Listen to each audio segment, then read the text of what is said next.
If there was one issue in the world that you could fix, why would you fix it and what would you fix? Would you choose to fix something like climate change, or maybe something like racism or sexism? Well, what I want you to do is to think about what you would do if you had to argue against fixing that problem.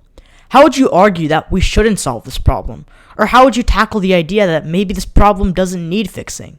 If you're struggling to think of things that you could use to argue against your issue of choice, then don't worry at all, because it's natural for this to be hard, because these things are not easy to argue against, and sometimes you might be in complete support of them, so you can't just argue against them, you can't go against your own beliefs, and it's hard at first. You have to accept the idea that maybe what you're arguing for isn't all good. Maybe what you're arguing for isn't the perfect issue to solve. Maybe there's something else more important, or maybe there's some flaws in your own issue and your own solvency. Well, you better start getting comfortable, because this is exactly what we're going to be tackling in today's video. We are going to be tackling exactly how to debate a different side than what you're normally accustomed to, and how to debate a side that maybe you disagree with. Now, before we start talking about exactly how you can go against your own beliefs, let's first start with the actual topics itself. Remember, this is a series about public forum, not necessarily about debate as a whole. And in public forum, what you're going to learn is that the resolutions can be very specific. For example, take this topic from last season of Public Forum. Resolved, the United Kingdom should rejoin the European Union. Now, this topic was the topic for September to October during last season. And while it may seem like a simple topic at first, it actually has a couple key words that are worth noting. Let's tackle the first thing. The United Kingdom. This is an actor. And what I mean by an actor is someone who's partaking in the action of the resolution. Not necessarily is it true that every time a resolution will have an action, but when it does, it'll usually become accompanied with an actor.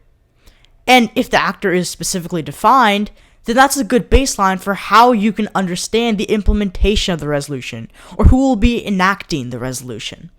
In this case, the United Kingdom would be the one to rejoin the European Union.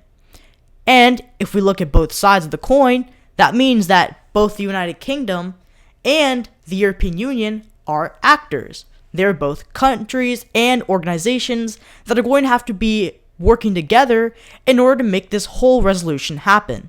Now, here's where things can get a little tricky, so it's important to make sure that you take a step back if you're confused and really slow things down so that way you understand. The other parts of the resolution are a little bit more complex, though not necessarily too difficult to understand. The first word is should, and this word it seems simple at first. Somebody should do an action. Somebody is implied that they need to do an action, meaning that the pro has a moral incentive and that there is reason for this resolution to happen. Now, if you were to think about this in context of the round, you could put it like this. The pro side is the one who's trying to prove the moral incentive, whereas the con side is the one trying to disprove the moral incentive. The next word is rejoin. Rejoin is a very simple word. It simply means to go back into. This implies that the United Kingdom once was a part of the European Union, which it was.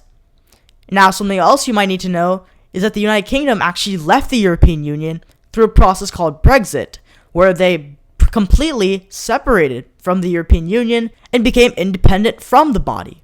Now, since you have this rejoin word, this simply means that you're reversing an action, essentially, that happened in the past, and that you're making amends for kind of what has happened throughout history. Now, it may seem like overly complex to analyze this resolution that seems so simple at face. But once you really get into the nitty-gritty parts of the resolution, you start to really see why they word the resolution like they do, why they include words like should, or why they include words like rejoin.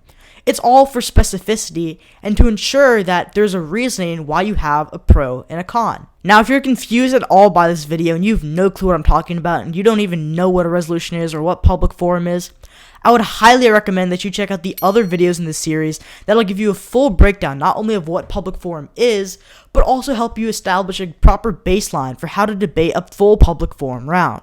But that's enough of setting the foundation for this video.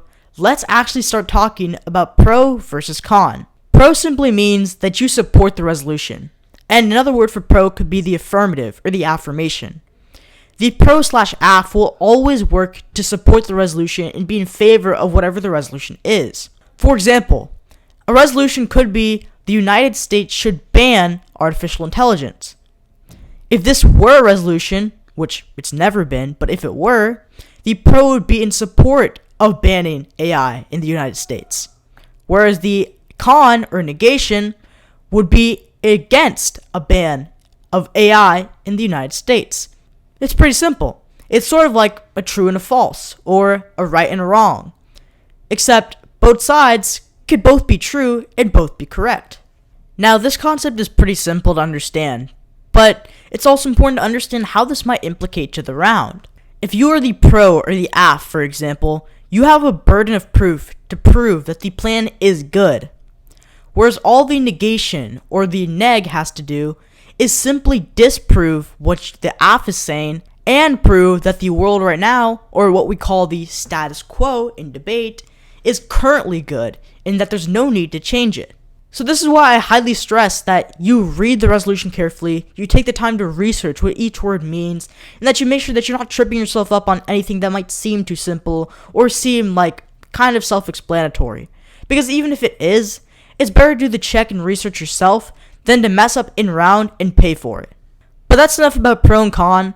Let's actually start talking about how you can go against your own beliefs and how you can debate even if you might not believe in something thoroughly. The first thing we have to address is that debate has never been and will never be about what you believe.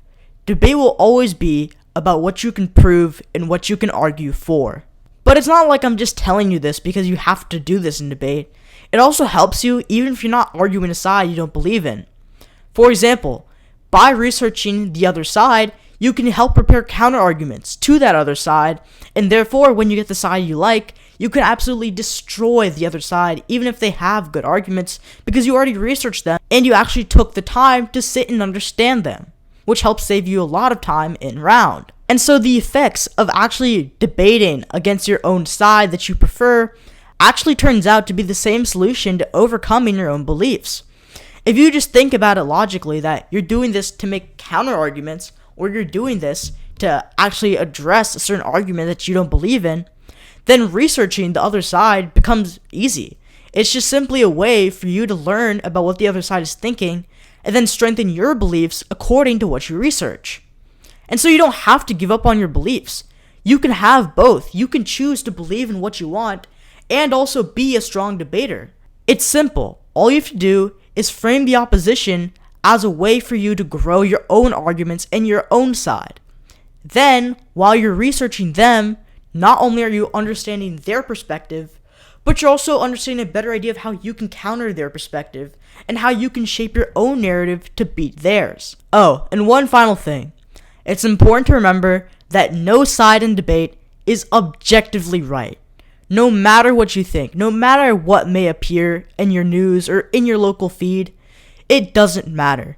There's no side or no topic ever put out by the NSDA that will ever be objectively wrong or right. All of these topics are morally questionable. All of these topics could be correct no matter which angle you look at it. Even some counterplans could be correct, for example. But it's important to remember that you don't let your beliefs get caught up in what you do as a debater. For this reason, I highly recommend that you check out my opinions versus values versus facts video, because we really dive into how you can separate all three of these categories from one another, and how you could even use these three categories to benefit yourself in arguments. But yeah, that's it for today's video, and even though this video is kind of short than all the other ones, I highly appreciate you for sticking around and continuing to support Belair Debate Academy and support our mission of giving debaters a free educative platform where everybody can learn and grow their debate skills and get introduced to new concepts without having to pay huge amounts of money for courses, for coaching, and for various debate subscriptions. Though this is it for now, and I will see you very, very soon. Peace.